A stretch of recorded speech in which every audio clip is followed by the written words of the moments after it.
आज हम सीखेंगे domain and range of functions. देखो अभी तक जो हमने डोमेन एंड रेंज में सिखाया था ना वो ग्राफ से सिखाया था, ठीक। लेकिन एग्जाम में क्या आएगा, बिना ग्राफ ड्रॉ किए भी आता है कई बार। वो कहते हैं find the domain and range of the function.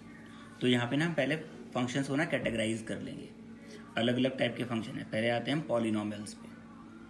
देखो पहले डोमेन बताता हूँ, डोमेन क्या होता है। डोमेन क्या होता है, values of X where F X is defined. ठीक है, देखो एफ एक्स फंक्शन है तो इसका मतलब एक्स क्या हो गया, वेरिएबल हो गया। कोई भी फंक्शन है उसमें अगर एक्स वेरिएबल है तो एक्स की जो वैल्यूज जो इसमें पुट की जा सके और उसमें एफ एक्स डिफाइन हो तो वो क्या होता है, डोमेन हो जाता है। एक्स की वैल्यूज। रेंज, रेंज क्या होता है, set of values of F x. ये भी होता है, सेट ऑफ ही होता है, set of values of x, set of values of x. Domain क्या था, set of values of x, and range क्या था, set of values of F x. ठीक है, ये तो डोमेन और रेंज की डेफिनेशन याद रखना। अब अगर पॉलिनोमियल फंक्शन है, ठीक, पॉलिनोमियल फंक्शन तो तुम्हें पता ही है, ए एक्स की power n plus b x की power n minus one plus and so on आएगा, है ना।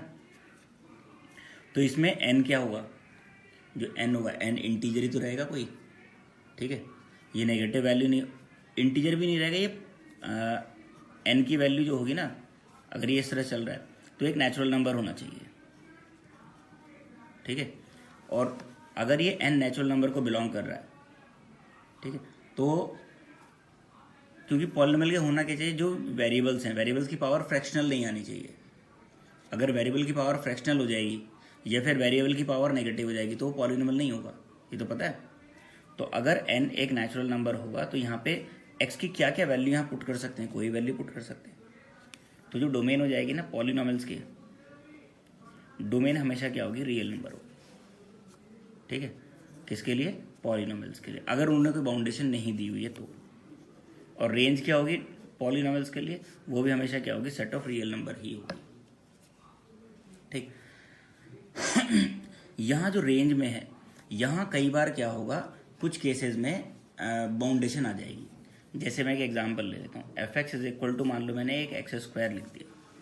अगर F X equal to X square लिख दिया तो ये क्या है, एक क्वाड्रेटिक पॉलिनोमियल है। तो इसमें जो डोमेन है, डोमेन तो ऑल रियल नंबर होगी क्योंकि कोई भी रियल नंबर यहाँ पुट कर सकते हैं। लेकिन रेंज जो हो जाएगी इसकी, वो जीरो से लेकर इनफाइनाइट तक हो जाएगी। जनरली क्या होता है, ऑल रियल नंबर आती है, बट अगर अलग अलग टाइप के पॉलिनोमियल्स हैं तो उसमें रेंज वेरी कर सकती है। जैसे क्वाड्रेटिक के लिए मैंने बताया जीरो से इनफाइनाइट, क्योंकि नेगेटिव हो नहीं सकता ये हो गया पॉलिनोमियल फंक्शन के लिए, ठीक है। नेक्स्ट टॉपिक में हम पढ़ेंगे किसी दूसरे फंक्शन के लिए।